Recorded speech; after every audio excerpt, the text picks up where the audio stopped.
श्री अकाल टीवी 84 देख रहे सारे दर्शकों का स्वागत है। मैं हरप्रीत कौर ते बुलेटिन की शुरुआत करते हैं हेडलाइंस के नाल। केंद्र सरकार ने अपने अंतरिम बजट विच लोकां लई खोलिया पिटारा। इनकम टैक्स की पहली स्लैब हुई 5 लाख रुपए किसानां नूं भरमाउण दी पूरी कोशिश की सरकार ने। मोदी सरकार वालों पेश बजट नूं कैप्टन ने दस्सिया जुमला बजट। कंडी खेतरां दे किसानां लई सालाना 6000 रुपए दे ऐलान नूं कैप्टन ने दस्सिया मूंगफली दे दाणियां बराबर। कैप्टन सरकार भी तुरी बादल सरकार दी राह ते। सिक्ख्या मंत्री ने वंडे स्कूली विद्यार्थियों नूं साइकल कहा। सिक्ख्या दा पद्धर उच्चा चुकण लई सरकार हर संभव यतन करन लई तैयार। कैप्टन सरकार बनावे शराब कारपोरेशन। आम आदमी पार्टी ने विधानसभा के स्पीकर राणा केपी सिंह नूं मिल इस संबंधी रखी मांग। कहा शराब कारोबार नूं शराब माफिया ते सियासी गलबे चों कड्ढण लई उचित कदम चुके सरकार। ते भगवंत मान दा हरसिमरत कौर बादल नूं चैलेंज। संगरूर तो चोण लड़न लई बीबी बादल नूं ललकारिया। कहा हरसिमरत बादल ने आप ही संगरूर तो चोण लड़न दा कीता सी ऐलान ते हुण अपने ऐलान तो पिछे ना हटो। ते हुणे ने खबरां दा विस्तार। मोदी सरकार दा अज अंतरिम बजट पेश होया। अज दा बजट अरुण जेतली दी गैर हाजिरी विच रेलवे मंत्री ते कार्यकारी खजाना मंत्री पीयूष गोयल ने पेश किया। अंतरिम बजट विच मोदी सरकार ने लोकां लई पिटारा खोल दिता। सब तो पहला सरकार ने इस बजट विच उन्हां लोकां नूं राहत दित्ती जिहड़े घट कमाई करदे ने ते टैक्स देना पैंदा है। पहला 2,50,000 रुपए ते टैक्स देना पैंदा सी, पर हुण हद 5 लाख रुपए कर दी गई है। बैंक जां डाकखाने विच जमा राशि ते TDS दी हद 10,000 तो 40,000 रुपए कर दी गई है। किराए तो मिलन वाली 2.40 लाख रुपए ते भी कोई TDS नहीं लगेगा। घर खरीदण वालियां नूं GST विच राहत मिलेगी। इस तों इलावा मजदूरां ते किसानां लई भी मोदी सरकार ने राहत दित्ती है। इस दे नाल ही रेलवे लई भी वड्डी राशि दा प्रबंध कीता गया है। Individual taxpayers having taxable annual income up to rupees 5 lakhs will get full tax rebate. The setting up of Rashtriya Kamdenu Ayog to upscale sustainable genetic upgradation of cow resources and to enhance production and productivity of cows. Our government has now approved a path-breaking technology-intensive project to transform the income tax department into a more assessee-friendly one. All returns will be processed in 24 hours and refunds issued simultaneously. Within the next 2 years, almost all verification and assessment of returns selected for scrutiny also will be done electronically through an anonymized back office manned by tax experts and officials without any personal interface between the taxpayer and the tax officer. केंद्रीय budget 2019-20 ਨੂੰ ਮੋਦੀ ਸਰਕਾਰ ਦਾ ਜੁਮਲਾ budget ਕਰਾਰ ਦਿੰਦੇ ਹੋਏ ਪੰਜਾਬ ਦੇ ਮੁੱਖ ਮੰਤਰੀ captain Amarinder Singh ਨੇ ਇਸ ਬਜਟ ਨੂੰ ਫਜ਼ੂਲ ਦੱਸਿਆ, ਜਿਸ ਵਿੱਚ ਕਿਸਾਨਾਂ ਤੇ ਨੌਜਵਾਨਾਂ ਲਈ ਕੁਝ ਵੀ ਨਹੀਂ ਹੈ ਤੇ ਇਹ ਆਮ ਲੋਕਾਂ ਤੇ ਹੋਰ ਬੋਝ ਪਾਵੇਗਾ। जुमला सरकार दे बजट ते प्रतिक्रिया प्रगट करदियां मुख मंत्री ने कहा कि यह चोणां ते केंद्रित बजट है, जिसका उद्देश्य झूठे वादियां नाल लोकां नूं गुमराह करना है। कैप्टन अमरिंदर सिंह ने कहा कि भावें इह टकवंज दे रूप विच लोक लुभावना है, पर यह आखिरी मुकाम ते खड़ी सरकार दे बजट दा एक नमूना है, जिस विच भारत दे लोकां नाल झूठे वादे कीते गए ने। कंडी खेतरां दे किसानां लई सालाना 6000 रुपए दे ऐलान नूं कैप्टन अमरिंदर सिंह ने केवल मूंगफली दे दाणियां बराबर दसदे होए कहा कि संकट विच घिरे किसानां लई महीने दे केवल 500 रुपए दा ऐलान करके मोदी सरकार ने इस समस्या दी डूंघाई नूं कोई मानता नहीं दित्ती। उन्हां इस नूं किसान भाईचारे दे हितां दी खिल्ली उडाणा दस्सिआ है। मुख मंत्री ने कहा कि मोदी ने हरेक दे खाते विच 15 लाख रुपए पाउण दा वादा कीता सी, पर ਉਹ ਹੁਣ ਆਪਣੇ ਕਾਲ ਦੇ ਅੰਤ ਤੱਕ 2 ਹੈਕਟੇਅਰ ਤੱਕ ਦੇ ਕਿਸਾਨਾਂ ਨੂੰ केवल 6000 रुपए सालाना देण तक आ गए ने। इस तो यह पता लगता है कि उन्हां दी किसान भाईचारे दी भलाई दे हितां विच कुछ भी ना करन दी मंशा है। जो बजट हमने अभी तक देखा है, थोड़ा सा ही देखा टेलीविजन पे, बेसिकली तो कल ही पता लगेगा जब हम पढ़ेंगे, लेकिन जो पता लगा है इसमें जो हम चाहते थे कि किसानों के लिए कुछ किया जाए या नौजवान जो ऐसे अभी नौकरी मांगते हैं उनके लिए कुछ किया जाए, टोटली जीरो है। तो जुमला बजट है, कुछ नहीं है इसमें, लोगों का मुखौली बनाया है इस बजट। मोदी सरकार ने अपने आखिरी बजट विच किसानां नूं खुश करन दी कोशिश विच प्रधानमंत्री किसान सपोर्ट योजना पेश की है। इस योजना दे अधीन किसानां नूं सरकार वालों हर साल 6000 रुपए की सहायता दी जाएगी, पर किसानां ने इस रकम नूं घट करार दिता है।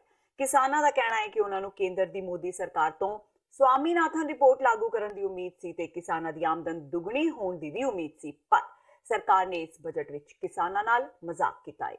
भारतीय किसान यूनियन एकता उगराहां ने दस्सिया कि 6000 की रकम बहुत घट है ते ये रकम भी किश्तां विच ही दित्ती जानी है, जिस नाल किसानां नूं कोई खास फायदा नहीं मिलेगा। उन्होंने मांग की कि किसानां नूं बिना ब्याज दे 3 लाख रुपए का कर्जा दिता जाए ते डीजल समेत किसानी लागतां ते सबसिडी भी दित्ती जाए। 6000 ਤਾਂ ਕੋਈ ਜ਼ਿਆਦਾ ਵੱਡੀ ਰਕਮ ਨਹੀਂ ਜੀ, ਇਹਦੇ ਨਾਲ ਨਾ ਕੁਝ ਬਣਨਾ ਹੈ। ਬਾਕੀ ਜਿਹੜਾ ਇਹਨਾਂ ਨੇ ਦੱਸਿਆ ਵੀ ਕਿਸ਼ਤਾਂ 'ਚ ਮਿਲ ਲੈਣ 2-2000 ਰੁਪਈਆ, ਉਹ ਵੀ ਕ੍ਰੈਡਿਟ ਕਾਰਡ ਜੋ ਯੂਜ਼ ਕਰਦੇ ਨੇ, 2000 ਨਾਲ ਕੁਝ ਵੀ ਨਹੀਂ ਬਣਨਾ ਜੀ।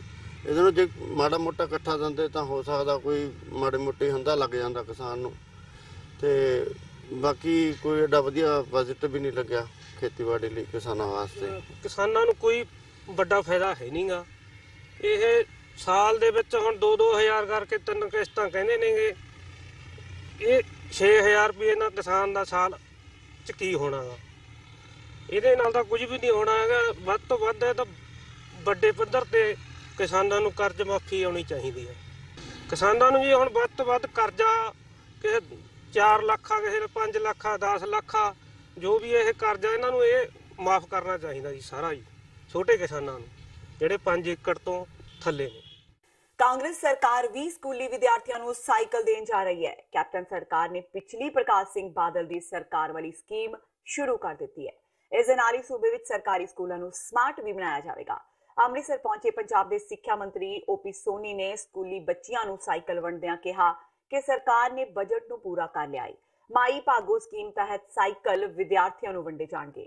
उन्होंने यह भी कहा कि 31 मार्च तक 4700 स्मार्ट स्कूल भी बनाए जाएंगे। सोनी दे साथी मंत्री भारत भूषण आशू वालों महिला जिला सिक्ख्या अधिकारी नाल कीते माड़े विहार दे मामले ते सिक्ख्या मंत्री ने गोल मोल जिहा जवाब दिता। उन्होंने कहा कि सिक्ख्या विभाग दा अपना समागम सी, इस करके अधिकारी नूं उत्थे पहलां पहुंचना चाहिदा सी, पर फिर भी यह मामला सुलझा लिया गया है। सोनी ने कहा कि हर गल नूं ना पक्की नहीं लिया जा सकदा।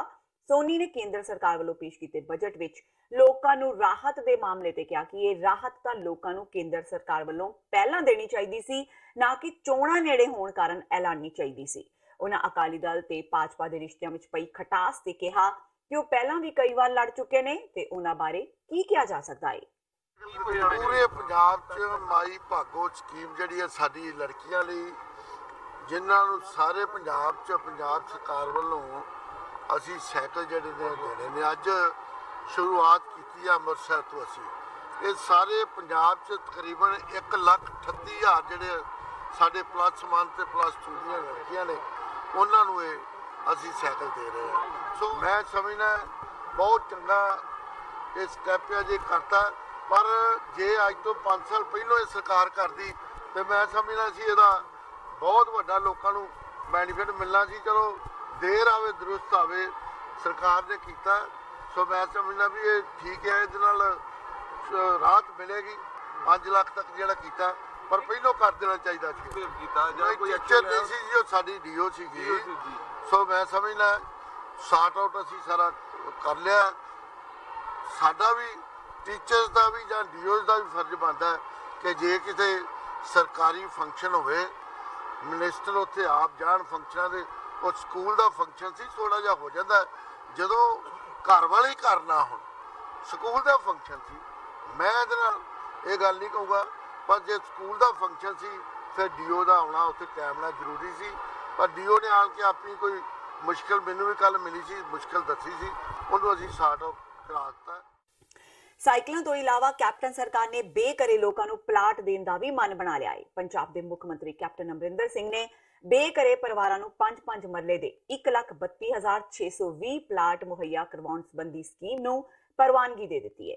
ये प्लाट उन्हां पिंडां विच मुहैया करवाए जाणगे जिन्हां पंचायतां कोल जमीन उपलब्ध है। मुख्यमंत्री ने 22 जनवरी नूं सूबे के डिप्टी कमिश्नरां नूं इस मकसद वास्ते लोड़ींदी जमीन की शिनाखत करन तो बाद इसलिए विशेष मुहिम आरंभण लई आख्या सी। देहाती विकास ते पंचायत विभाग वालों पेश कीते प्रस्ताव दे हेठ मुख्यमंत्री ने हरेक पिंड विच घट्टो घट 10 बेघरे परिवारां नूं प्लाट अलाट करन लई डिप्टी कमिश्नरां नूं कहा सी, जिन्हां पिंडां विच पंचायतां कोल जमीन उपलब्ध है।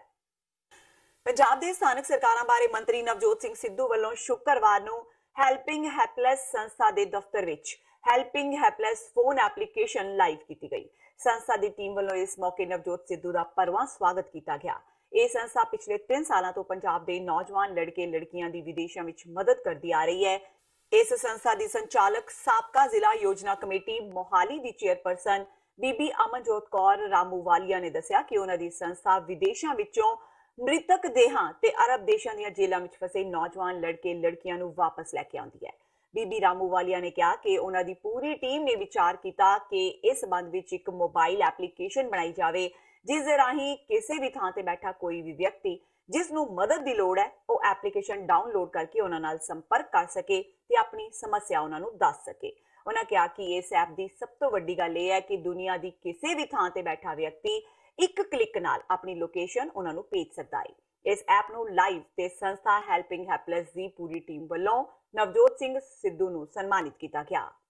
ਇਹ ਐਪ ਹੈ ਜੋ ਇਹ ਪੰਜਾਬ ਦੇ ਕਰਜ਼ਾ ਚੁੱਕ ਕੇ ਵਿਦੇਸ਼ਾਂ 'ਚ ਗਏ ਹੋਏ ਕਮਾਈ ਕਰਨ, ਘਰ ਦੀ ਗਰੀਬੀ ਦੂਰ ਕਰਨ, ਮਾਵਾਂ ਦੇ ਲਾਡਲੇ ਪੁੱਤ ਵਿਦੇਸ਼ਾਂ ਦੀ ਧਰਤੀ ਉੱਪਰ ਬਰਫੀਲੇ ਪਹਾੜਾਂ 'ਚ, ਜੰਗਲਾਂ, ਬਿਆਬਾਨਾਂ 'ਚ ਤੇ ਪ੍ਰਾਈਵੇਟ ਕੈਦਾਂ ਦੇ ਵਿੱਚ ਜੋ ਰੁਲ ਰਹੇ ਹਨ, ਉਹਨਾਂ ਨੂੰ ਜੋ ਨਾ ਉਮੀਦ ਹੋ ਜਾਂਦੇ ਹਨ, ਉਹਨਾਂ ਨੂੰ ਇੱਕ ਜੀਵਨ ਜੋਤ ਬਣ ਕੇ ਇਹ ਇੱਕ ਰਸਤਾ ਦਿਖਾਏਗੀ। ਉਹ ਜਿੱਥੇ ਵੀ ਹੋਣਗੇ ਆਪਣੇ ਆਪ ਨੂੰ ਇਕੱਲਾ ਮਹਿਸੂਸ ਨਹੀਂ ਕਰਨਗੇ, ਹੈਲਪਿੰਗ ਹੈਪਲੈਸ ਦੇ ਨਾਲ ਜੁੜੇ ਹੋਏ ਮਹਿਸੂਸ ਕਰਨਗੇ। ਇਹ ਐਪ ਉਹਨਾਂ ਦੀ ਲੋਕੇਸ਼ਨ ਦੱਸੇਗੀ ਔਰ ਅਸੀਂ ਉਹਨਾਂ ਨੂੰ ਬਿਜਲੀ ਦੀ ਤੇਜ਼ੀ ਵਾਂਗ ਅਸੀਂ ਉਹਨਾਂ ਦੀ ਮਦਦ ਕਰ ਸਕਾਂਗੇ ਤੇ ਹਿੰਦੁਸਤਾਨ ਦੀ ਐਮਬੈਸੀ ਨੂੰ ਅਸੀਂ ਲੋਕੇਸ਼ਨ ਭੇਜ ਕੇ ਇਹ ਕਹਿ ਸਕਾਂਗੇ ਕਿ ਬੰਦਾ ਉੱਥੇ ਬੈਠਾ। ਕਈ ਵਾਰੀ ਜੇ ਮੈਂ ਇਸ ਕ੍ਰੈਡੀਬਿਲਿਟੀ ਦੇ ਨਾਲ ਜੁੜ ਸਕਾਂ ਤੇ ਮੈਂ ਸਮਝਦਾ ਕਿ ਜੇ 100-200 ਪੰਜਾਬੀਆਂ ਦਾ ਵੀ ਅਸੀਂ ਮਦਦ ਕਰਤੀ ਇਸ ਐਪ ਦੇ ਰਾਹੀਂ ਤੇ ਵੱਡੀ ਗੱਲ ਹੈ। ਕਿਤੇ ਨਾ ਕਿਤੇ ਸ਼ੁਰੂਆਤ ਹੋਣੀ ਚਾਹੀਦੀ ਹੈ, ਕਿਤੇ ਨਾ ਕਿਤੇ ਉਹ ਭਾਵਨਾ ਹੋਣੀ ਚਾਹੀਦੀ ਹੈ ਜਿਹੜੀ ਕਿਸੇ ਦੁਖੀ ਨਾਲ ਜੁੜ ਸਕੇ, ਖਾਸ ਤੌਰ ਤੇ ਜੋ ਪੰਜਾਬੀ ਹੋਵੇ, ਭਟਕਿਆ ਹੋਵੇ। ਤੇ ਹੁਣ ਵੇਲਾ ਹੋ ਗਿਆ ਬ੍ਰੇਕ ਦਾ। ਬਾਕੀ ਦੀਆਂ ਖਬਰਾਂ ਇਸ ਬ੍ਰੇਕ ਤੋਂ ਬਾਅਦ।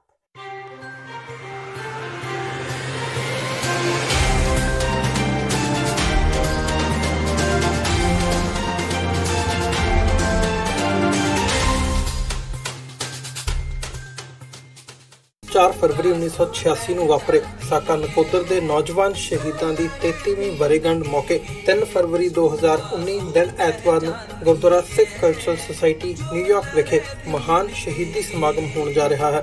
ਖਾਲਿਸਤਾਨ ਅਫੇਅਰ ਸੈਂਟਰ ਦੇ ਸੰਚਾਲਕ ਡਾਕਟਰ ਅਮਰਜੀਤ ਸਿੰਘ ਅਤੇ ਹੋਰ ਪੰਥਕ ਵਿਦਵਾਨਾਂ ਵੱਲੋਂ ਕੌਮ ਦੇ ਅਜੋਕੇ ਇਤਿਹਾਸ ਨਾਲ ਸੰਬੰਧਿਤ ਵਿਚਾਰਾਂ ਦੀ ਸਾਂਝ ਪਾਈ ਜਾਵੇਗੀ। ਗੁਰੂ ਘਰ ਕਮੇਟੀ, ਦੁਆਬਾ ਸਿੱਖ ਐਸੋਸੀਏਸ਼ਨ ਅਤੇ ਸਮੂਹ ਪੰਥਕ ਜਥੇਬੰਦੀਆਂ ਵੱਲੋਂ ਆਪ ਸਭ ਨੂੰ ਇਸ ਸ਼ਹੀਦੀ ਸਮਾਗਮ ਵਿੱਚ ਪਹੁੰਚਣ ਲਈ ਬੇਨਤੀ ਕੀਤੀ ਜਾਂਦੀ ਹੈ। ਵਧੇਰੇ ਜਾਣਕਾਰੀ ਲਈ ਤੁਸੀਂ ਹੇਠ ਲਿਖੇ ਨੰਬਰਾਂ ਤੇ ਸੰਪਰਕ ਕਰ ਸਕਦੇ ਹੋ।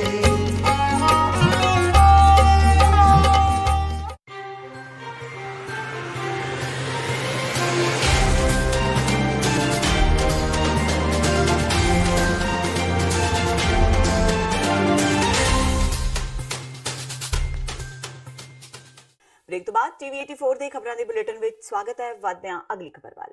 ਆਮ ਆਦਮੀ ਪਾਰਟੀ ਨੇ ਕੈਪਟਨ ਸਰਕਾਰ ਨੂੰ ਸ਼ਰਾਬ ਕਾਰਪੋਰੇਸ਼ਨ ਬਣਾਉਣ ਦੀ ਸਲਾਹ ਦਿੱਤੀ ਹੈ। ਹਲਕਾ ਸੁਨਾਮ ਤੋਂ ਵਿਧਾਇਕ ਅਮਨ ਅਰੋੜਾ ਨੇ ਅੱਜ ਵਿਧਾਨ ਸਭਾ ਦੇ ਸਪੀਕਰ ਰਾਣਾ KP ਸਿੰਘ ਨੂੰ ਮਿਲ ਇਸ ਸੰਬੰਧੀ ਮੰਗ ਰੱਖੀ। ਅਮਨ ਅਰੋੜਾ ਨੇ ਪ੍ਰਾਈਵੇਟ ਮੈਂਬਰ ਬਿੱਲ ਸੌਂਪ ਕੇ ਇਸ ਨੂੰ ਆਉਣ ਵਾਲੇ ਬਜਟ ਸੈਸ਼ਨ ਵਿੱਚ ਸ਼ਰਾਬ ਕਾਰੋਬਾਰ ਨੂੰ ਸ਼ਰਾਬ ਮਾਫੀਆ ਤੇ ਸਿਆਸੀ ਗਲਬੇ ਚੋਂ ਕੱਢਣ ਦੇ ਮੰਤਵ ਨਾਲ ਪੇਸ਼ ਕਰਨ ਦੀ ਇਜਾਜ਼ਤ ਮੰਗੀ ਹੈ। ਅਮਨ ਅਰੋੜਾ ਵੱਲੋਂ ਸਪੀਕਰ ਨੂੰ ਵਿਧਾਨ ਸਭਾ ਦੀਆਂ ਚੋਣਾਂ ਤੋਂ ਪਹਿਲਾਂ ਕਾਂਗਰਸ ਪਾਰਟੀ ਦੇ ਮੈਨੀਫੈਸਟੋ ਵਿੱਚ ਮੁੱਖ ਮੰਤਰੀ ਕੈਪਟਨ ਅਮਰਿੰਦਰ ਸਿੰਘ ਤੇ 2017 ਬਜਟ ਸੈਸ਼ਨ ਦੌਰਾਨ ਵਿੱਤ ਮੰਤਰੀ ਮਨਪ੍ਰੀਤ ਬਾਦਲ ਦੇ ਵਾਅਦੇ ਦਾ ਚੇਤਾ ਕਰਾਉਂਦਿਆਂ ਕਿਹਾ ਕਿ ਦਿੱਲੀ, ਤਮਿਲਨਾਡੂ, ਪੱਛਮੀ ਬੰਗਾਲ, ਉੱਤਰਾਖੰਡ ਆਦਿ ਸਰਕਾਰਾਂ ਦੀ ਤਰਜ਼ ਉੱਪਰ ਬਣਾਈ ਸਰਕਾਰੀ ਕਾਰਪੋਰੇਸ਼ਨ ਨਾਲ ਸ਼ਰਾਬ ਮਾਫੀਆ ਦਾ ਅੰਤ ਹੋ ਜਾਵੇਗਾ। ਉਹਨਾਂ ਕਿਹਾ ਕਿ ਇਸ ਨਾਲ ਦਿਵਾਲੀਆ ਹੋ ਚੁੱਕੇ ਸਰਕਾਰੀ ਖਜ਼ਾਨੇ ਨੂੰ ਕਈ ਗੁਣਾ ਆਮਦਨ ਵੱਧ ਮਿਲੇਗੀ, ਪਰ ਪਿਛਲੇ ਲੰਮੇ ਸਮੇਂ ਤੋਂ ਰਵਾਇਤੀ ਪਾਰਟੀਆਂ ਦੀ ਕਦਾਵਾਰ ਲੀਡਰਾਂ ਦਾ ਸ਼ਰਾਬ ਕਾਰੋਬਾਰ ਵਿੱਚ ਸ਼ਾਮਲ ਹੋਣ ਵਜ੍ਹਾ ਕਰਕੇ ਸਰਕਾਰੀ ਹਿੱਤ ਨੂੰ ਅਣਗੌਲਿਆਂ ਕੀਤਾ ਜਾ ਰਿਹਾ ਹੈ। ਆਪਣੇ ਪ੍ਰਾਈਵੇਟ ਮੈਂਬਰ ਬਿੱਲ ਵਿੱਚ ਅਮਨ ਅਰੋੜਾ ਨੇ ਤਜਵੀਜ਼ ਦਿੱਤੀ ਕਿ ਸ਼ਰਾਬ ਦੀ ਕਾਰਪੋਰੇਸ਼ਨ ਨੂੰ ਇਸ ਵਪਾਰ ਵਿੱਚ ਮਾਫੀਆ ਖਤਮ ਕਰਨ ਲਈ ਹੋਲਸੇਲ ਤੇ ਰਿਟੇਲ ਵਿਕਰੀ ਨੂੰ ਆਪਣੇ ਹੱਥਾਂ ਵਿੱਚ ਲੈ ਲੈਣਾ ਚਾਹੀਦਾ ਹੈ। ਸ਼ਰਾਬ ਫੈਕਟਰੀਆਂ ਤੇ ਬੋਟਲਿੰਗ ਪਲਾਂਟਸ ਵਿੱਚ ਸ਼ਰਾਬ ਤੇ ਸਪਿਰਿਟ ਦੇ ਉਤਪਾਦਨ ਤੇ ਪੂਰਾ ਕੰਟਰੋਲ ਹੋਣਾ ਚਾਹੀਦਾ ਹੈ। ਹਰੇਕ ਬੋਤਲ ਉੱਪਰ ਹੋਲੋਗ੍ਰਾਮ ਤੇ ਬਾਰ ਕੋਡਿੰਗ ਹੋਣੀ ਚਾਹੀਦੀ ਹੈ ਤਾਂ ਕਿ ਨਕਲੀ ਤੇ ਜਾਲੀ ਸ਼ਰਾਬ ਦੀ ਵਿਕਰੀ ਬੰਦ ਹੋ ਸਕੇ।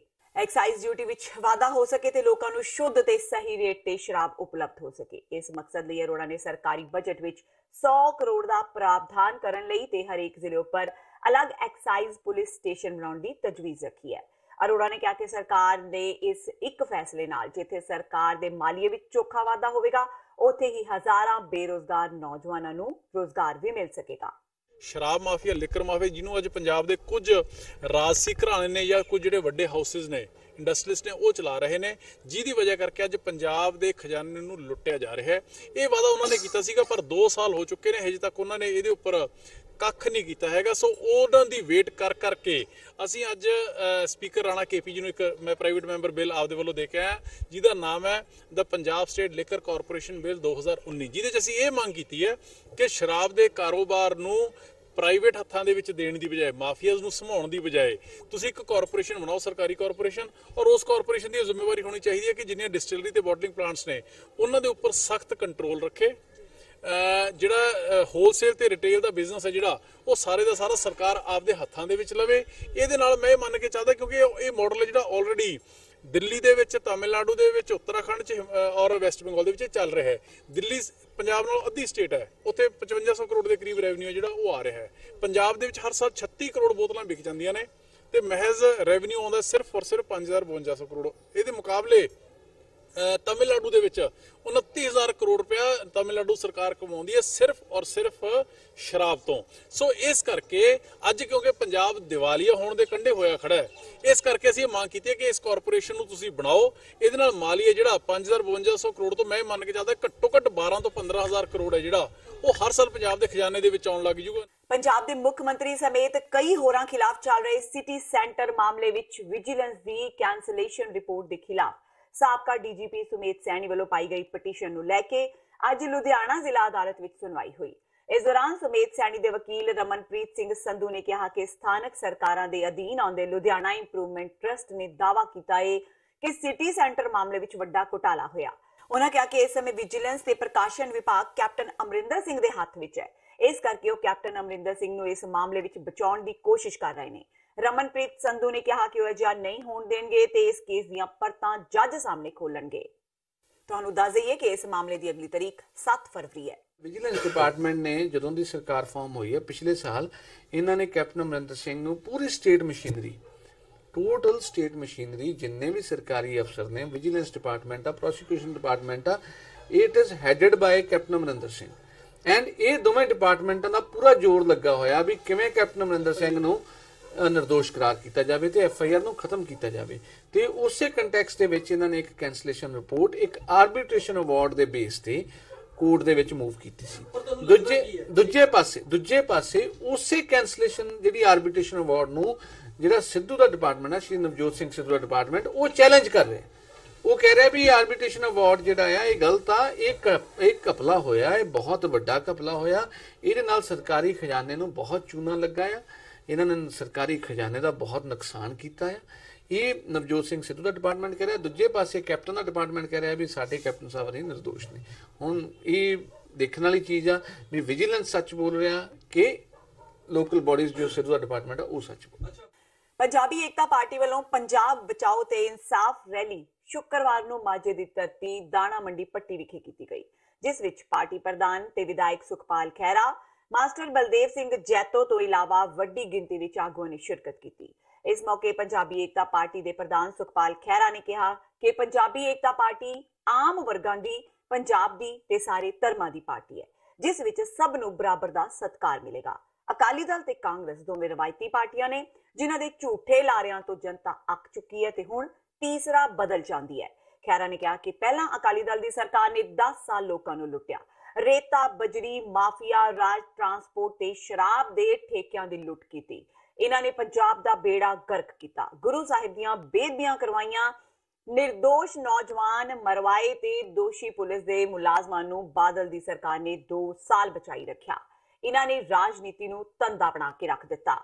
ਹੋਰ ਕੀ ਕੁਝ ਕਿਹਾ ਸੁਖਪਾਲ ਖਹਿਰਾ ਨੇ, ਆਓ ਸੁਣਦੇ ਹਾਂ। ਕਿ ਅਸੀਂ ਪੰਜਾਬ ਦੇ ਵਿੱਚ ਜਿਹੜੀਆਂ ਰਵਾਇਤੀ ਪਾਰਟੀਆਂ ਤੇ ਰਵਾਇਤੀ ਪਰਿਵਾਰ ਜਿਨ੍ਹਾਂ ਨੇ ਸਾਡੇ ਸੂਬੇ ਦੇ ਨਾਲ ਬਹੁਤ ਬੁਰੀ ਤਰ੍ਹਾਂ ਨਾਲ ਵਿਸ਼ਵਾਸਘਾਤ ਕੀਤਾ ਤੇ ਲੁੱਟਿਆ ਤੇ ਕੁੱਟਿਆ ਔਰ ਇਸ ਨੂੰ ਤਬਾਹੀ ਦੇ ਕੰਢੇ ਤੇ ਪਹੁੰਚਾਤਾ, ਅਸੀਂ ਇਸ ਆਪਣੀ ਸਟੇਟ ਨੂੰ, ਆਪਣੇ ਲੋਕਾਂ ਨੂੰ ਇਸ ਮੁਸ਼ਕਲ ਹਾਲਾਤਾਂ ਚੋਂ ਕੱਢਣ ਦਾ ਉਪਰਾਲਾ ਕਰਕੇ ਇੱਕ ਬਦਲ ਪੇਸ਼ ਕਰਨ ਦੀ ਕੋਸ਼ਿਸ਼ ਕਰਦੇ। ਮੈਨੂੰ ਪਤਾ ਵਾ ਕਿ ਪਹਿਲਾਂ ਬਦਲ ਕਾਮਯਾਬ ਨਹੀਂ ਹੋ ਸਕੇ, ਪਰ ਸਿਰਫ ਇਹ ਸੋਚ ਕੇ ਕਿ ਬਦਲ ਕਾਮਯਾਬ ਨਹੀਂ ਹੋਏ ਇਸ ਕਰਕੇ ਹੱਥ ਤੇ ਹੱਥ ਧਰ ਕੇ ਬਹਿ ਜਾਈਏ, ਇਹ ਵੀ ਮੁਨਾਸਬ ਨਹੀਂਗਾ।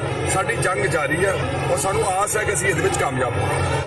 ਆਮ ਆਦਮੀ ਪਾਰਟੀ ਦੀ ਪ੍ਰਧਾਨਗੀ ਸੰਭਾਲਣ ਤੋਂ ਬਾਅਦ ਭਗਵੰਤ ਮਾਨ ਨੇ ਇੱਕ ਵਾਰ ਫੇਰ ਤੋਂ ਹਰਸਿਮਰਤ ਕੌਰ ਬਾਦਲ ਨੂੰ ਉਹਨਾਂ ਵੱਲੋਂ ਕੀਤਾ ਗਿਆ ਚੈਲੰਜ ਯਾਦ ਦਿਵਾਇਆ ਹੈ। ਮਾਨ ਨੇ ਬੀਬੀ ਬਾਦਲ ਨੂੰ ਮੁੜ ਸੰਗਰੂਰ ਤੋਂ ਚੋਣ ਲੜਨ ਦਾ ਚੈਲੰਜ ਕੀਤਾ। ਭਗਵੰਤ ਮਾਨ ਨੇ ਕਿਹਾ ਕਿ ਹਰਸਿਮਰਤ ਕੁਝ ਮਹੀਨੇ ਪਹਿਲਾਂ ਸੰਗਰੂਰ ਆਏ ਸਨ ਤੇ ਉਸ ਵੇਲੇ ਉਹਨਾਂ ਨੂੰ ਚੈਲੰਜ ਕਰਕੇ ਗਏ ਸਨ ਕਿ ਉਹ ਸੰਗਰੂਰ ਤੋਂ ਭਗਵੰਤ ਮਾਨ ਦੇ ਖਿਲਾਫ ਚੋਣ ਲੜਨਗੇ। ਮਾਨ ਨੇ ਕਿਹਾ ਕਿ ਉਹਨਾਂ ਨੂੰ ਬੀਬੀ ਬਾਦਲ ਦਾ ਚੈਲੰਜ ਮਨਜ਼ੂਰ ਹੈ। ਭਗਵੰਤ ਮਾਨ ਨੇ ਕਿਹਾ ਕਿ ਹੁਣ ਤਾਂ ਢੀਂਡਸਾ ਪਰਿਵਾਰ ਵੀ ਸੰਗਰੂਰ ਤੋਂ ਚੋਣ ਲੜਨ ਤੋਂ ਕਿਨਾਰਾ ਕਰ ਗਿਆ ਹੈ। ਅਜਿਹੇ ਵਿੱਚ ਹਰਸਿਮਰਤ ਦਾ ਅਕਾਲੀ ਦਲ ਵਿੱਚ ਵਿਰੋਧ ਦਾ ਸਵਾਲ ਹੀ ਪੈਦਾ ਨਹੀਂ ਹੁੰਦਾ। ਮਾਨ ਨੇ ਕਿਹਾ ਕਿ ਹਾਲਾਂਕਿ ਉਹਨਾਂ ਨੂੰ ਪਤਾ ਹੈ ਕਿ ਬੀਬੀ ਬਾਦਲ ਆਪਣੇ ਚੈਲੰਜ ਤੋਂ ਆਪ ਹੀ ਭੱਜ ਜਾਣਗੇ ਕਿਉਂਕਿ ਭੱਜਣ ਦੀ ਉਹਨਾਂ ਦੀ ਆਦਤ ਹੈ। ਕਈ ਮਹੀਨੇ ਪਹਿਲਾਂ ਹਰਸਿਮਰਤ ਕੌਰ ਜੀ ਸੰਗਰੂਰ ਦੇ ਦੌਰੇ ਤੇ ਆਏ ਸੀ ਤਾਂ ਉਹਨਾਂ ਨੇ ਚੈਲੰਜ ਕੀਤਾ ਸੀ ਕਿ ਮੈਂ ਸੰਗਰੂਰ ਤੋਂ ਲੜੂੰਗੀ ਭਗਵੰਤ ਮਾਨ ਦੇ ਖਿਲਾਫ। ਮੈਂ ਉਸੇ ਦਿਨ ਹੀ ਖੇੜੇ ਮੱਥੇ ਉਹਨਾਂ ਦਾ ਚੈਲੰਜ ਪ੍ਰਵਾਨ ਕਰ ਲਿਆ ਸੀ, ਅਸੈਪਟ ਕਰ ਲਿਆ ਸੀ, ਸਵੀਕਾਰ ਕਰ ਲਿਆ ਸੀ ਕਿ ਆਜੋ ਜੀ ਵੈਲਕਮ। ਪਰ ਉਸ ਤੋਂ ਬਾਅਦ ਉਹ ਸੰਗਰੂਰ ਦੇ ਵਿੱਚ ਕਦੇ ਰੜਕੇ ਹੀ ਨਹੀਂ, ਕਦੇ ਆਏ ਹੀ ਨਹੀਂ, ਨਾ ਹੀ ਕਦੇ ਉਹਨਾਂ ਨੇ ਕੋਈ ਬਿਆਨ ਦਿੱਤਾ ਇਦਾਂ ਦਾ। ਹੁਣ ਤਾਂ ਸੰਗਰੂਰ ਦੇ ਵਿੱਚ ਹਰਸਿਮਰਤ ਜੀ ਤੁਹਾਨੂੰ ਪਾਰਟੀ ਦੀ ਅੰਦਰੂਨੀ ਵਿਰੋਧ ਦਾ ਵੀ ਸਾਹਮਣਾ ਨਹੀਂ ਕਰਨਾ ਪੈਣਾ ਕਿਉਂਕਿ ਸੁਖਦੇਵ ਸਿੰਘ ਢੀਂਡਸਾ ਜੀ ਉਹਨਾਂ ਦੀ ਫੈਮਿਲੀ ਨੇ ਇਹ ਬਿਆਨ ਦੇਤਾ, ਇਹ ਕਹਿਤਾ ਪਬਲਿਕ ਦੇ ਵਿੱਚ ਵੀ ਕਹਿਤਾ ਹੁਣ ਤਾਂ ਕਿ ਅਸੀਂ ਲੋਕ ਸਭਾ ਸੰਗਰੂਰ ਤੋਂ ਨਹੀਂ ਲੜ ਰਿਹਾ ਸਾਡਾ ਪਰਿਵਾਰ ਦਾ ਕੋਈ ਵੀ ਜੀ। ਤੇ ਹੁਣ ਤਾਂ ਤੁਸੀਂ ਆ ਜਾਓ ਨਾ, ਸੰਗਰੂਰ ਤੋਂ ਵਿਹਲਾ ਪਿਆ, ਹੁਣ ਤੁਸੀਂ ਮੁੱਕਰਦੇ ਕਿਉਂ?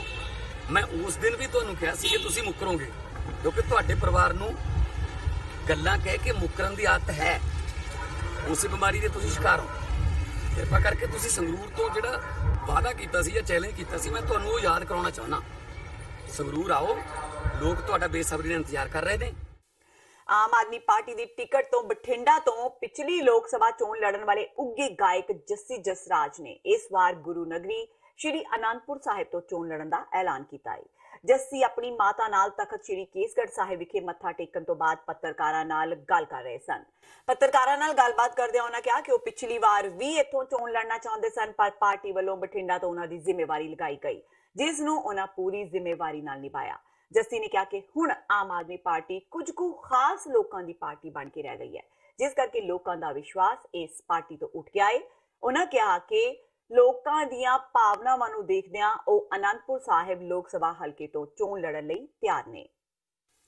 ਆਮ ਚੋਣਾਂ ਨੇੜੇ ਆਉਂਦਿਆਂ ਹੀ ਸਿਆਸਤੀ ਲੋਕਾਂ ਦੀਆਂ ਸਰਗਰਮੀਆਂ ਤੇਜ਼ ਹੋ ਜਾਂਦੀਆਂ ਨੇ। ਪਟਿਆਲਾ ਪੰਜਾਬੀ ਯੂਨੀਵਰਸਿਟੀ ਵਿੱਚ ਗੁਰੂ ਨਾਨਕ ਦੇਵ ਜੀ ਦੇ 550ਵੇਂ ਪ੍ਰਕਾਸ਼ ਦਿਹਾੜੇ ਨੂੰ ਸਮਰਪਿਤ ਵਰਲਡ ਹਿਸਟਰੀ ਕਾਨਫਰੰਸ ਵਿੱਚ ਹਿੱਸਾ ਲੈਣ ਪਹੁੰਚੇ ਪਰਨੀਤ ਕੌਰ ਵੱਲੋਂ 2019 ਦੀਆਂ ਚੋਣਾਂ ਸੰਬੰਧੀ ਵੀ ਗੱਲਬਾਤ ਕਰਦਿਆਂ ਅਕਾਲੀ ਦਲ ਨੂੰ ਨਿਸ਼ਾਨੇ ਤੇ ਲਿਆ ਗਿਆ। ਕਾਂਗਰਸ ਦੀਆਂ ਟਿਕਟਾਂ ਦੀ ਵੰਡ ਲਈ ਹਾਈ ਕਮਾਨ ਦੇ ਹੁਕਮਾਂ ਦੀ ਪਾਲਣਾ ਦੀ ਗੱਲ ਕਹੀ ਗਈ। ਉਹਨਾਂ ਕਿਹਾ ਕਿ ਜਿਸ ਨੂੰ ਹਾਈ ਕਮਾਨ ਕਹੇਗੀ ਉਹੀ ਚੋਣ ਲੜੇਗਾ। ਬਹਿਰਹਾਲ ਉਹਨਾਂ ਦੀ ਤਾਂ ਪੂਰੀ ਤਿਆਰੀ ਹੈ। ਸ਼ਨੀਵਾਰ ਰਣਿੰਦਰ ਲੜੇ ਸੀ ਲੋਕ ਸਭਾ ਦੀ, ਐਤਕੀ ਉਹ ਲੜਨਗੇ, ਮੈਦਾਨ ਚਾਉਣਗੇ ਜਾਂ ਕਦੋਂ ਲੜੇ ਸੀ? ਪਿਛਲੀ ਨਹੀਂ, ਉਸ ਤੋਂ ਪਿਛਲੀ ਵਾਰੀ ਤਿਆਰੀ ਉਹਨਾਂ ਦੀ ਐਤਕੀ ਮੈਂ ਕੁਝ ਨਹੀਂ ਕਹਿ ਸਕਦੀ, ਇਹ ਹਾਈ ਕਮਾਂਡ ਦੇ ਉੱਤੇ ਹੈ ਜੋ ਬਿਜਾਊਗਾ। ਇੱਕ ਜੀ ਲੜੂਗਾ ਜਾਂ ਇਹ ਜੋ ਪਾਲਿਸੀ ਹਾਈ ਕਮਾਂਡ ਦੀ ਹੋਊਗੀ ਉਸ ਦੇ ਉੱਤੇ ਅਸੀਂ ਪੂਰਾ ਦਵਾਂਗੇ ਪੈਰਾ। ਖਡੂਰ ਸਾਹਿਬ ਵਿਧਾਨ ਸਭਾ ਹਲਕੇ ਦੇ ਪਿੰਡ ਸ਼੍ਰੀ ਗੋਇੰਦਵਾਲ ਸਾਹਿਬ ਵਿੱਚ ਬਹੁਮਤ ਨਾਲ ਬਣੀ ਸ਼੍ਰੋਮਣੀ ਅਕਾਲੀ ਦਲ ਦੀ ਪੰਚਾਇਤ ਦਾ ਸਨਮਾਨ ਕਰਨ ਲਈ ਰੱਖੀ ਗਈ ਜਨ ਸਭਾ ਵਿੱਚ ਪੁੱਜੇ ਸਾਬਕਾ ਮੰਤਰੀ ਪੰਜਾਬ ਬਿਕਰਮ ਸਿੰਘ ਮਜੀਠੀਆ ਨੇ ਕਿਹਾ ਕਿ 2% ਆਬਾਦੀ ਵਾਲੇ ਪੰਜਾਬੀਆਂ ਦੀਆਂ ਕੁਰਬਾਨੀਆਂ ਕਿਤੇ ਜ਼ਿਆਦਾ ਨੇ। ਇਹ ਲੋਕ ਜਿੱਥੇ ਇਨਸਾਫ ਪਸੰਦ ਲੋਕਾਂ ਦਾ ਸਤਿਕਾਰ ਕਰਦੇ ਨੇ ਉੱਥੇ ਹੀ ਧੋਖੇਬਾਜ਼ਾਂ ਨੂੰ ਸਬਕ ਸਿਖਾਉਣਾ ਵੀ ਜਾਣਦੇ ਨੇ। ਬ੍ਰਹਮਪੁਰਾ ਤੇ ਹੋਰ ਟਕਸਾਲੀ ਆਗੂਆਂ ਨੂੰ ਨਿਸ਼ਾਨਾ ਸਾਧਦਿਆਂ ਬਿਕਰਮ ਸਿੰਘ ਮਜੀਠੀਆ ਨੇ ਕਿਹਾ ਕਿ ਕਾਂਗਰਸ ਦੀ ਸਲਾਹ ਨਾਲ ਹੋਂਦ ਵਿੱਚ ਆਇਆ ਅਕਾਲੀ ਦਲ ਟਕਸਾਲੀ ਕੇਵਲ ਪਿਓ ਪੁੱਤਰਾਂ ਦੀ ਪਾਰਟੀ ਹੀ ਹੈ ਜਿਸ ਨੂੰ ਰਣਜੀਤ ਸਿੰਘ ਬ੍ਰਹਮਪੁਰਾ ਤੇ ਉਹਨਾਂ ਦੇ ਪੁੱਤਰ ਡਾਕਟਰ ਰਤਨ ਸਿੰਘ ਅਜਨਾਲਾ ਤੇ ਉਹਨਾਂ ਦੇ ਪੁੱਤਰ ਤੇ ਸੇਵਾ ਸਿੰਘ ਸੇਖਵਾਂ ਤੇ ਉਹਨਾਂ ਦੇ ਪੁੱਤਰ ਚਲਾ ਰਹੇ ਨੇ। ਮਜੀਠੀਆ ਨੇ ਕਿਹਾ ਕਿ ਕਈ ਵਾਰ ਵਿਧਾਇਕ, ਵਜ਼ੀਰ ਤੇ ਸੰਸਦ ਮੈਂਬਰ ਬਣਨ ਵਾਲੇ ਜਥੇਦਾਰ ਰਣਜੀਤ ਸਿੰਘ ਬ੍ਰਹਮਪੁਰਾ ਉਦੋਂ ਜਿਸ ਪਾਰਟੀ ਨੂੰ ਮਾਂ ਕਹਿੰਦੇ ਸਨ ਅੱਜ ਉਸੇ ਪਾਰਟੀ ਦੇ ਖਿਲਾਫ ਬੋਲ ਰਹੇ ਨੇ ਪਰ ਲੋਕ ਸਭ ਕੁਝ ਜਾਣਦੇ ਨੇ ਕਿ ਅੱਜ ਜੋ ਦੇਸ਼ ਦੇ ਹਾਲਾਤ ਬਣੇ ਆ ਭਾਵੇਂ ਉਹ ਕਿਸਾਨੀ ਦੇ ਆ ਭਾਵੇਂ ਉਹ ਦਲਿਤ ਭਾਈਚਾਰੇ ਦੇ ਆ, ਭਾਵੇਂ ਉਹ ਬੈਕਵਰਡ ਕਲਾਸ ਦੇ ਆ, ਭਾਵੇਂ ਉਹ ਨੌਜਵਾਨਾਂ ਦੇ ਆ, ਭਾਵੇਂ ਉਹ ਵਪਾਰੀਆਂ ਦੇ ਨੇ। ਵੱਡੀ ਜ਼ਿੰਮੇਵਾਰੀ ਉੱਥੇ ਕਾਂਗਰਸ ਪਾਰਟੀ ਦੀ ਹੈ। ਦੇਸ਼ ਦੀ ਆਜ਼ਾਦੀ ਤੋਂ ਲੈ ਕੇ ਹੁਣ ਤੱਕ 50 ਸਾਲ ਲਗਭਗ ਗਾਂਧੀ ਪਰਿਵਾਰ, ਇੱਕ ਪਰਿਵਾਰ ਦਾ ਰਾਜ, ਤੇ 60-65 ਸਾਲ ਇੱਕੋ ਪਾਰਟੀ ਦਾ ਰਾਜ, ਕਾਂਗਰਸ ਪਾਰਟੀ ਦਾ। ਜਵਾਹਰ ਲਾਲ ਨਹਿਰੂ, ਇੰਦਰਾ ਗਾਂਧੀ, ਰਾਜੀਵ ਗਾਂਧੀ, ਫਿਰ ਸੋਨੀਆ ਗਾਂਧੀ ਤੇ ਵਿੱਚ ਨਰਸਿਮਹਾ ਰਾਓ ਤੇ ਹੋਰ ਰਾਜ ਕਰ ਗਏ। ਜੇ ਕੰਮ ਉਦੋਂ ਚੰਗੇ ਕੀਤੇ ਹੁੰਦੇ ਤੇ ਕਾਂਗਰਸ ਦੇ ਹਾਲਾਤ ਨਾ ਹੁੰਦੇ। ਇਸ ਲਈ ਇਹ ਤਾਂ ਹੁਣ ਜਦ ਇਹਨਾਂ ਦੀ ਪੰਜਾਬ 'ਚ ਸਰਕਾਰ ਚੱਲਦੀ ਹੈ, ਇਹਨਾਂ ਨੂੰ ਕੋਈ ਜਿਹੜੀ ਘਰ ਘਰ ਨੌਕਰੀ ਇੱਥੇ ਵਾਅਦਾ ਪੂਰਾ ਕਰ ਦਿਓ। ਪਹਿਲਾਂ ਦਿੱਲੀ ਹਿੰਦੁਸਤਾਨ ਦੀ ਗੱਲ ਤਾਂ ਬਾਅਦ 'ਚ ਕਰਿਓ। ਇੱਥੇ ਜਿਹੜੇ ਕਿਸਾਨਾਂ ਨਾਲ ਵਾਅਦਾ ਕੀਤਾ ਸੀ, ਖੇਤ ਮਜ਼ਦੂਰਾਂ ਨਾਲ ਕੀਤਾ, ਦਲਿਤਾਂ ਨਾਲ ਕੀਤਾ, ਕਰਜ਼ੇ ਮਾਫੀ ਦਾ, ਉਹ ਪੂਰਾ ਕਰ ਦਿਓ। ਉਹਦੀ ਤਾਂ ਗੱਲ ਨਹੀਂ ਕਰਦੇ ਹੁਣ। ਮਗਰ ਹਿੰਦੁਸਤਾਨ ਦੀ ਹੁਣ ਗੱਲ ਛੇੜ ਲਈ, ਪਹਿਲਾਂ ਪੰਜਾਬ ਦੀ ਛੇੜ ਲਈ ਸੀ, ਹੁਣ ਹਿੰਦੁਸਤਾਨ ਦੀ ਸ਼ੁਰੂ ਕਰਤੀ ਹੈ। ਇਸ ਲਈ ਝੂਠ ਬੋਲਣਾ ਬੰਦ ਕਰਨ। ਕਹਿੰਦੇ ਹੁਣ ਅਮਲਾਂ ਤੇ ਨਿਬੇੜੇ ਕਿਸੇ ਨਾ ਤੇਰੀ ਜ਼ਾਤ ਪੁੱਛ। ਤੇ ਇਹ ਸਨ ਹੁਣ ਤੱਕ ਦੀਆਂ ਖਬਰਾਂ। ਚਾਹੁੰਦੇ ਇੱਕ ਵਾਰ ਫੇਰ ਨਜ਼ਰ ਮਾਰਦੇ ਹਾਂ ਮੁੱਖ ਖਬਰਾਂ ਤੇ। ਕੇਂਦਰ ਸਰਕਾਰ ਨੇ ਆਪਣੇ ਅੰਤਰਿਮ ਬਜਟ ਵਿੱਚ ਲੋਕਾਂ ਲਈ ਖੋਲਿਆ ਪਿਟਾਰਾ। ਇਨਕਮ ਟੈਕਸ ਦੀ ਪਹਿਲੀ ਸਲੈਬ ਹੋਈ 5 ਲੱਖ ਰੁਪਏ। ਕਿਸਾਨਾਂ ਨੂੰ ਭਰਮਾਉਣ ਦੀ ਪੂਰੀ ਕੋਸ਼ਿਸ਼ ਕੀਤੀ ਸਰਕਾਰ ਨੇ। ਮੋਦੀ ਸਰਕਾਰ ਵੱਲੋਂ ਪੇਸ਼ ਬਜਟ ਨੂੰ ਕੈਪਟਨ ਨੇ ਦੱਸਿਆ ਜੁਮਲਾ ਬਜਟ। ਕੰਢੀ ਖੇਤਰਾਂ ਦੇ ਕਿਸਾਨਾਂ ਲਈ ਸਾਲਾਨਾ 6000 ਰੁਪਏ ਦੇ ਐਲਾਨ ਨੂੰ ਕੈਪਟਨ ਨੇ ਦੱਸਿਆ ਮੂੰਗਫਲੀ ਦੇ ਦਾਣਿਆਂ ਬਰਾਬਰ। ਕੈਪਟਨ ਸਰਕਾਰ ਵੀ ਤੁਰੀ ਬਾਦਲ ਸਰਕਾਰ ਦੀ ਰਾਹ ਤੇ। ਸਿੱਖਿਆ ਮੰਤਰੀ ਨੇ ਵੰਡੇ ਸਕੂਲੀ ਵਿਦਿਆਰਥੀਆਂ ਨੂੰ ਸਾਈਕਲ। ਕਿਹਾ ਸਿੱਖਿਆ ਦਾ ਪੱਧਰ ਉੱਚਾ ਚੁੱਕਣ ਲਈ ਸਰਕਾਰ ਹਰ ਸੰਭਵ ਯਤਨ ਕਰਨ ਲਈ ਤਿਆਰ। ਕੈਪਟਨ ਸਰਕਾਰ ਬਣਾਵੇ ਸ਼ਰਾਬ ਕਾਰਪੋਰੇਸ਼ਨ। ਆਮ ਆਦਮੀ ਪਾਰਟੀ ਨੇ ਵਿਧਾਨ ਸਭਾ ਦੇ ਸਪੀਕਰ ਰਾਣਾ KP ਸਿੰਘ ਨੂੰ ਮਿਲ ਇਸ ਸੰਬੰਧੀ ਰੱਖੀ ਮੰਗ। ਕਿਹਾ ਸ਼ਰਾਬ ਕਾਰੋਬਾਰ ਨੂੰ ਸ਼ਰਾਬ ਮਾਫੀਆ ਤੇ ਸਿਆਸੀ ਗਲਬੇ ਚੋਂ ਕੱਢਣ ਲਈ ਉਚਿਤ ਕਦਮ ਚੁੱਕੇ ਸਰਕਾਰ। ਤੇ ਭਗਵੰਤ ਮਾਨ ਦਾ ਹਰਸਿਮਰਤ ਕੌਰ ਬਾਦਲ ਨੂੰ ਚੈਲੰਜ। ਸੰਗਰੂਰ ਤੋਂ ਚੋਣ ਲੜਨ ਲਈ ਬੀਬੀ ਬਾਦਲ ਨੂੰ ਲਲਕਾਰਿਆ। ਕਿਹਾ ਹਰਸਿਮਰਤ ਬਾਦਲ ਨੇ ਆਪ ਹੀ ਸੰਗਰੂਰ ਤੋਂ ਚੋਣ ਲੜਨ ਦਾ ਕੀਤਾ ਸੀ ਐਲਾਨ ਤੇ ਹੁਣ ਆਪਣੇ ਐਲਾਨ ਤੋਂ ਪਿੱਛੇ ਨਾ ਹਟੋ। ਇਸ ਦੇ ਨਾਲ ਹੀ TV 84 ਦਾ ਖਬਰਾਂ ਦਾ ਇਹ ਬੁਲੇਟਿਨ ਖਤਮ ਹੁੰਦਾ ਹੈ। ਮੈਨੂੰ ਹਰਪ੍ਰੀਤ ਕੌਰ ਨੂੰ ਦਿਓ ਇਜਾਜ਼ਤ। ਸਤਿ ਸ਼੍ਰੀ ਅਕਾਲ।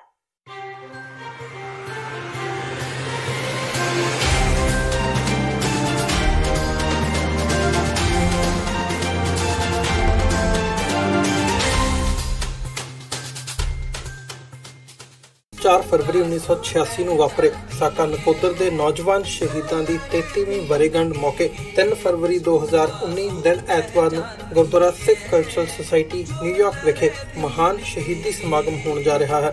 ਖਾਲਿਸਤਾਨ ਅਫੇਅਰਸ ਸੈਂਟਰ ਦੇ ਸੰਚਾਲਕ ਡਾਕਟਰ ਅਮਰਜੀਤ ਸਿੰਘ ਅਤੇ ਹੋਰ ਪੰਥਕ ਵਿਦਵਾਨਾਂ ਵੱਲੋਂ ਕੌਮ ਦੇ ਅਜੋਕੇ ਇਤਿਹਾਸ ਨਾਲ ਸੰਬੰਧਿਤ ਵਿਚਾਰਾਂ ਦੀ ਸਾਂਝ ਪਾਈ ਜਾਵੇਗੀ। ਗੁਰੂ ਘਰ ਕਮੇਟੀ, ਦੁਆਬਾ ਸਿੱਖ ਐਸੋਸੀਏਸ਼ਨ ਅਤੇ ਸਮੂਹ ਪੰਥਕ ਜਥੇਬੰਦੀਆਂ ਵੱਲੋਂ ਆਪ ਸਭ ਨੂੰ ਇਸ ਸ਼ਹੀਦੀ ਸਮਾਗਮ ਵਿੱਚ ਪਹੁੰਚਣ ਲਈ ਬੇਨਤੀ ਕੀਤੀ ਜਾਂਦੀ ਹੈ। ਵਧੇਰੇ ਜਾਣਕਾਰੀ ਲਈ ਤੁਸੀਂ ਹੇਠ ਲਿਖੇ ਨੰਬਰਾਂ ਤੇ ਸੰਪਰਕ ਕਰ ਸਕਦੇ ਹੋ।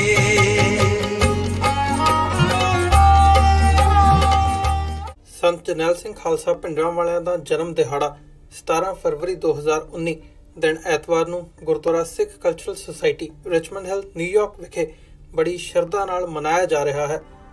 ਸੰਤਾਂ ਦੀ ਸੋਚ ਘਰ ਘਰ ਪਹੁੰਚਾਉਣ ਦੇ ਮੰਤਵ ਨਾਲ ਯੂਥ ਅਕਾਲੀ ਦਲ ਅੰਮ੍ਰਿਤਸਰ ਅਮਰੀਕਾ ਵੱਲੋਂ ਸਮੂਹ ਸੰਗਤ ਨੂੰ ਇਸ ਸਮਾਗਮ ਵਿੱਚ ਸ਼ਾਮਲ ਹੋਣ ਦੀ ਅਪੀਲ ਕੀਤੀ ਜਾਂਦੀ ਹੈ। ਖਾਲਿਸਤਾਨ ਅਫੇਅਰਸ ਸੈਂਟਰ ਦੇ ਸੰਚਾਲਕ ਡਾਕਟਰ ਅਮਰਜੀਤ ਸਿੰਘ ਵੱਲੋਂ ਸੰਗਤ ਨਾਲ ਵਿਚਾਰਾਂ ਦੀ ਸਾਂਝ ਪਾਈ ਜਾਵੇਗੀ ਅਤੇ ਵਿਸ਼ੇਸ਼ ਤੌਰ ਤੇ ਇਸ ਸਮਾਗਮ ਵਿੱਚ ਸ਼ਹੀਦ ਪਰਿਵਾਰਾਂ ਦਾ ਸਨਮਾਨ ਕੀਤਾ ਜਾਵੇਗਾ। ਵਧੇਰੇ ਜਾਣਕਾਰੀ ਲਈ ਤੁਸੀਂ ਹੇਠ ਲਿਖੇ ਨੰਬਰਾਂ ਤੇ ਸੰਪਰਕ ਕਰ ਸਕਦੇ ਹੋ।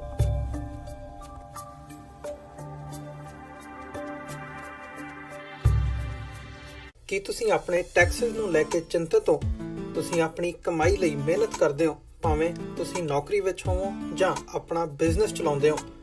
ਜਦੋਂ ਟੈਕਸ ਭਰਨ ਦਾ ਸਮਾਂ ਆਉਂਦਾ ਤਾਂ ਤੁਹਾਨੂੰ ਇੱਕ ਭਰੋਸੇਯੋਗ ਟੈਕਸ ਅਕਾਊਂਟੈਂਟ ਦੀ ਲੋੜ ਹੈ ਜੋ ਟੈਕਸ ਬੈਲੈਂਸ ਦਾ ਤੁਹਾਡੇ ਪੱਖ ਵਿੱਚ ਜਾਣਾ ਯਕੀਨੀ ਬਣਾਵੇ। ਸਿਆਟਲ ਦੀ ਜਾਣੀ ਪਛਾਣੀ company accurate accountants and taxes ਤੁਹਾਡੀ ਸੇਵਾ ਵਿੱਚ ਹਾਜ਼ਰ ਹੈ। ਅਸੀਂ ਹਰ ਤਰ੍ਹਾਂ ਦੇ ਟੈਕਸ ਭਰਨ ਵਿੱਚ ਤੁਹਾਡੀ ਮਦਦ ਕਰਾਂਗੇ। ਟੈਕਸ ਸੰਬੰਧੀ ਕਿਸੇ ਵੀ ਤਰ੍ਹਾਂ ਦੇ ਸਵਾਲ ਲਈ ਅੱਜ ਹੀ ਸਾਡੇ ਤੱਕ ਪਹੁੰਚ ਕਰੋ। Accurate accountants and Texas. 4 ਫਰਵਰੀ 1986 ਨੂੰ ਵਾਪਰੇ ਸਾਕਾ ਨਕੋਦਰ ਦੇ ਨੌਜਵਾਨ ਸ਼ਹੀਦਾਂ ਦੀ 33ਵੀਂ ਵਰ੍ਹੇਗੰਢ ਮੌਕੇ 3 ਫਰਵਰੀ 2019 ਦਿਨ ਐਤਵਾਰ ਨੂੰ Gurdwara Sikh cultural society New York ਵਿਖੇ ਮਹਾਨ ਸ਼ਹੀਦੀ ਸਮਾਗਮ ਹੋਣ ਜਾ ਰਿਹਾ ਹੈ।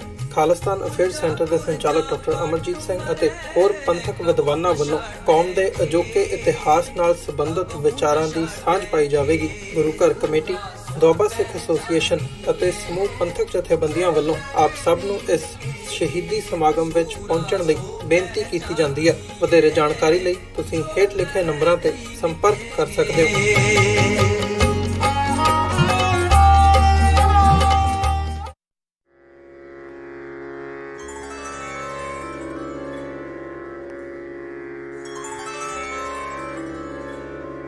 ਬਾਣੀ ਗੁਰੂ ਹੈ ਬਾਣੀ ਵਿੱਚ ਬਾਣੀ ਅੰਮ੍ਰਿਤ ਸਾਰੇ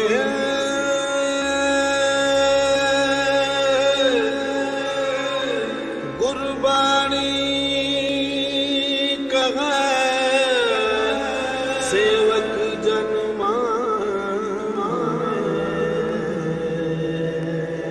पर तक